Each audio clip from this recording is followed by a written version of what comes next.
In this video, I'm going to be showing you a little setting for boosting your FPS slightly and getting rid of lag spikes and frame drops in Fortnite Chapter 5. So if your game hasn't been performing the best lately, then make sure to watch this video all the way through, and I guarantee it will help you. I just wanted to say that I've personally struggled with my FPS with this recent update. If this does end up helping you out, then all I ask is for you to drop a like and maybe consider subscribing. Now let's get right into it. So you're going to want to go into your task manager and also make sure Fortnite is running in the background. Go to details, and you want to look for the Fortnite process and right-click on Fortnite shipping.exe. Now find the Fortnite client that's showing up in blue, as you can see right here.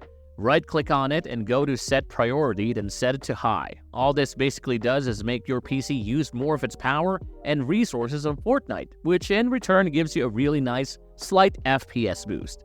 Unfortunately, some people get an error while trying to do this. If you did, then don't worry. I'm going to show you how to fix that right now. Alright, so to fix the error, you're going to want to go into your search bar and search up Run. After this pops up, type in regedit, just like I have right here, and then click on OK. Now right-click on the arrow next to HKey_local_machine. Right here, then Software, then go into Microsoft, and keep scrolling until you find Windows NT. I found it right here. Then go to Current Version, and under Current Version, go to Image File Execution Options. Now you're going to want to right-click on this, then click New and select Key. Go to the video description and copy the text under Create a New Key. So that's going to be Fortnite Client-Win64-Shipping. Right-click onto this new key, rename it, and then paste the thing that you copied. Now you have this new file. Right-click on it again, then New and Key again. Go back to the description and copy the second thing that I have in there, so that's PerfOptions. Rename this and paste it in just like this. Now right-click on PerfOptions, select New, and this time click DWORD 32-bit value. It will show up right here.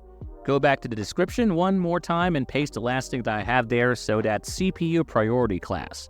Rename this, paste it in there, and then the last thing you have to do is double-click on this, type your value data as 3, then click OK. And that's it, you're done.